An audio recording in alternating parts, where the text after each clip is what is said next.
Welcome to this Zentangle Quickie. My name is Heather Hartwick Gladden. I'm a Certified Zentangle Teacher.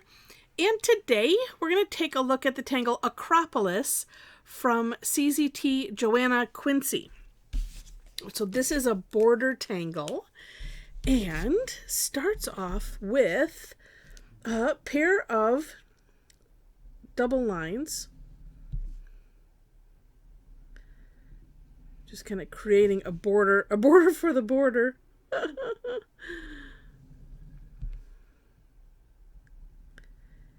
All right. Then, however you want to space these, you want to space them a little bit apart. We're going to put some C-shape curve lines. Now, make sure to leave some space because we're going to aura it. That's pretty much, aura it, but just leaving some space for the aura. That's about all you need. All right. Then I kind of played with, I have different size shapes on my version of the step out, so feel free to take a look and see my, it wasn't necessarily trial and error, just sometimes I don't want to go back and do things over. I'm going to put these a little closer together than I had been. I think this is a little wider than what I had been using. Oh, look at that. Could just squirrel. In normal Heather fashion, they start off one size and then change. That's okay. That's Zentangle. It all works. All right. Then from here, and I do appreciate that Joanne separated these these two steps. Because sometimes I'll see tangles that would have maybe these two together. And then I was like, oh, how do I do that? I don't know. So I appreciate that. So the next step is kind of it's a C-shaped curve line. So I'm just going to start here and coming down from here and then just kind of flaring out towards the end. So if we're looking at it, I use the takeoff and land concept, which is, if you don't know, we trace over a little bit of what's there already and then continue on. So it's like this part, that's kind of a C-shape-ish. It's a curve line. We'll just leave it at that. And so then we're going to do it the opposite direction. So from here, and then kind of have them meet. If you want to eyeball, I suppose, you could, do that and try to kind of stop it in the middle. Oh, it's interesting. Now, the one thing I noticed in Joanne's is that hers kind of go in a little bit. Yeah, sometimes my pen doesn't like to do that, so it's all right. Oh, look at that one worked. This one I already have it aiming in, so that's helpful. This completely different. I am here to prove that there's no such thing as a mistake in Zentangle. However you end up doing it, it's gonna be just fine. All right. So take a look at, that's a skinny one. Take a look at the For More Inspiration link so you can see Joanna's step out. I'm going to, there might just be one link there because we're following the Inktober Tangles 2023. And the link I'm putting in there is the one that they put on the list. Words, Heather, words. And I did not check yet to see if it was like on Tangle Patterns or somewhere else. In case you're not on Facebook, I don't know if it'll work. That's the question that I have. All right. Now, from here, we're going to essentially aura all of this.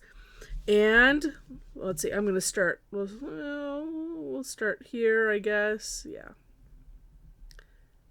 And you can, if you have kind of a point there, feel free. Actually, sometimes it's a good place to just stop. What did I get on my playing around? I got pencil on my nail. All right, we'll come back up. This does not have to touch the top. Let me look in. Well, hers do. Well, yeah, but again. I'm here to show whatever happens, and then you find your way out of it, and it's all good. In other words, I'm here to give hope. And let's see, this would aura in just a smidge there. Ooh, let's see if I can Oh no. Just because I have to. All right, there we go. That makes me happy. All right, very good. And then, all right, so we've done the aura. Then, and this part, it makes me think of like we're putting little necklaces on or something. So in these sections, I don't have a way to say, oh, about right here, a little ways up from the bottom there. And I'm trying, let's see if we can get it, two little curve lines like that. I just eyeballing the center.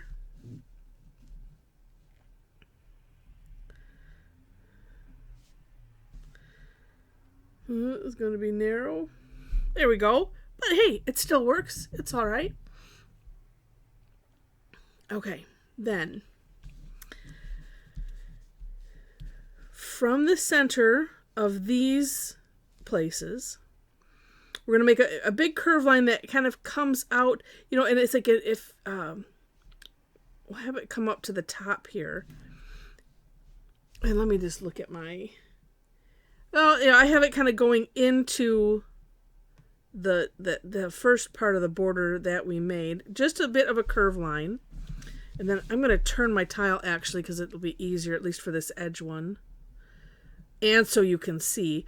And essentially, it's like we're auraing this line, right? Actually, after it gets in there, it's confusing. We're auraing this line and a bit of the curve.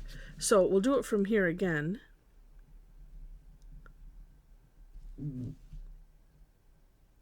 This one is so thin that it really looks like an aura. Like that. Whoops. It went a little wild there. But it's okay. And feel free to turn your tile like I did at the beginning one. If it's more comfortable, I usually like to use the curve of my hand, and but this is the way I did it today. All right, so there we have that one, and then one more time. This one is nice because we can kind of have a landmark to go from. So right here where you have this Y, right where they connect, we're going to do another curve line, this one going to the top. So I'm using the takeoff and land concept. And actually any of these, like this, as it's merging in, using the takeoff and land concept will work well there as well. Did I explain that already? I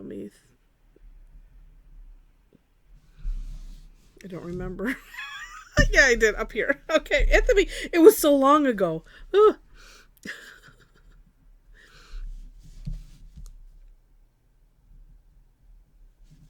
Actually, one thing you can do if you don't want to feel like you're flipping your tile every 2 seconds, do the one side and then turn it. Do the other. Wow, these are so close together. There we go. I got it. Okay. All right. And then we can do some filling in. All right. I'm going to grab my graphic one. And so there's a couple places where Joanna has us filling in. One is here.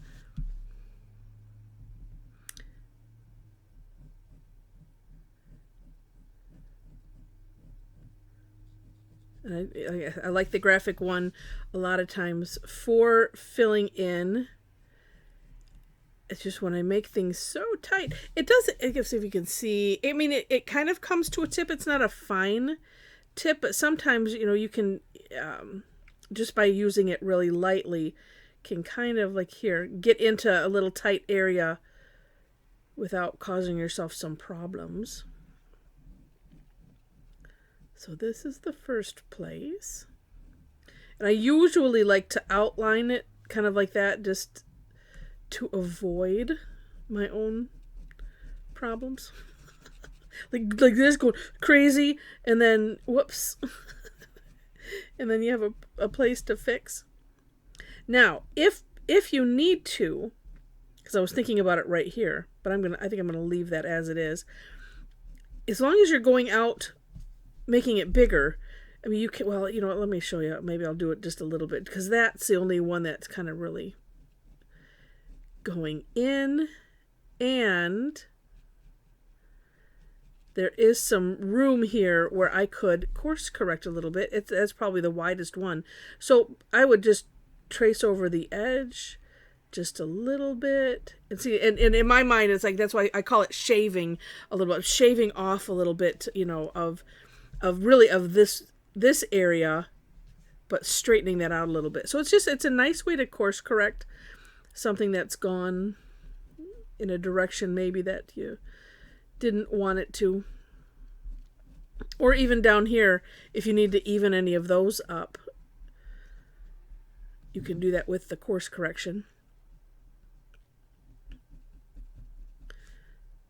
This is perfect on this one, because that one I got a little bumpy.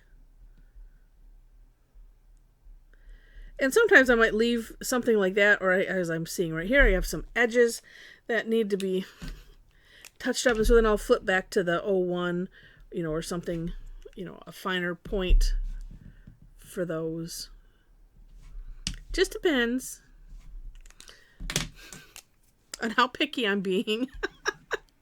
All right. Then the next place that she has us filling in are these V's.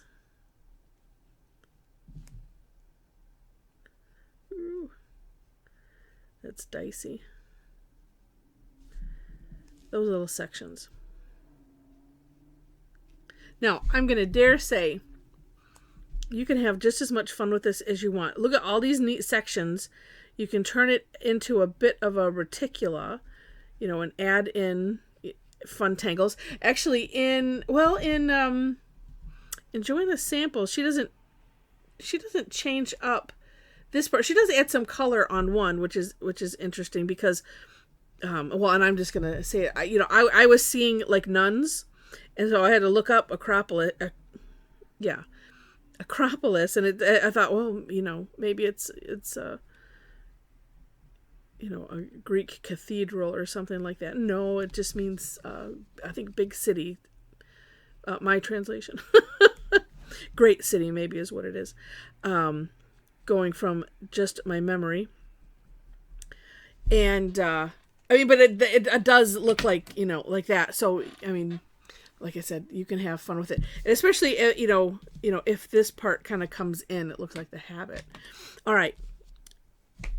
And then, and on hers, she left the double row, but then put a row of something else, some, you know, a leafy pattern on either side. So you can have a lot of fun with it. Do take a look at that link.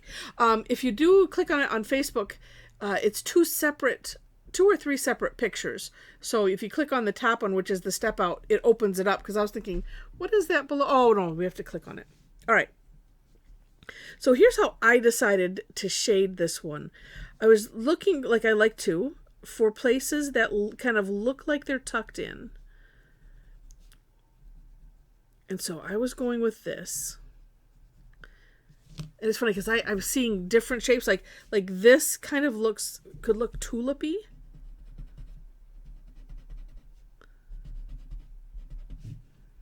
Let's see if I just bring down that graphite a little bit.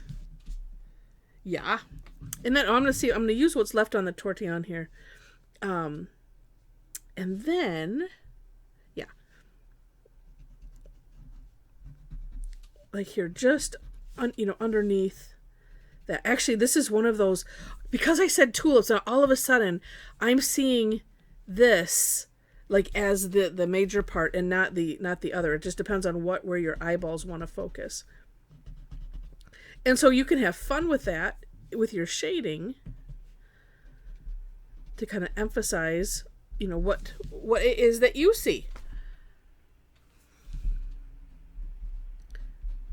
I like it. Neat. This part needs to be, well, it's like I was using what was left on the tortillon, but I think in some of these areas it kind of needs a little bit more. And then two, and I like to share, because I've gotten questions on shading, and for a lot of people it seems to hang them up a little bit. So that's why I like to share some extra thoughts. And one, as I was doing this and deciding, well, where do I want to shade?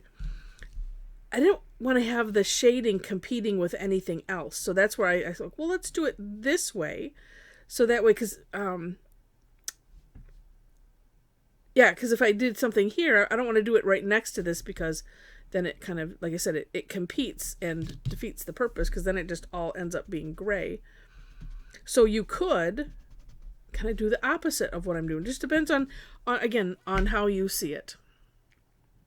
Super neat. But I'm really feeling like we need to highlight this. I'm going to just put some graphite on the under here and on the other side. And as I do this, if you have enjoyed this video, and I hope you have, would love it if you click on the like button. And then if you have not, oh, look at that. If you've not subscribed to the channel yet, and if you like it enough to see more, would love to have you be a subscriber as well. In that description section, I mentioned links to the step outs. I always do my own version and then link to the creator of the Tangle. And if there's, if there's more than one place that I find it or something else that helps, I try to put that in there so it's a great resource. Also, link to my Facebook page if you happen to be on Facebook. And if you're on Facebook, we have an amazing group of Tangle Addicts. And we have a private group page. Would love to have you join us. Link is there. And know that there are 4 questions that have to be answered to gain entry. And let's see. Oh, link to my website. And there you will find the classes that I do. I teach online twice weekly. I'm debating on putting some down here. Now I don't know. It feels like it needs something, doesn't it? Yeah, maybe. Okay, we'll put with what's left on there. Anyway, I teach online twice weekly. A lot of them are free. I do have some that are paid. Oh, I like that better.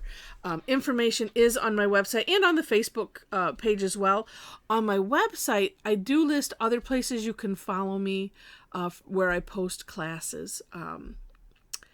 And let's see. Let me think. What else do I have with that? I think that's it. So I'm pretty sure. If not, watch another video. I don't record anything.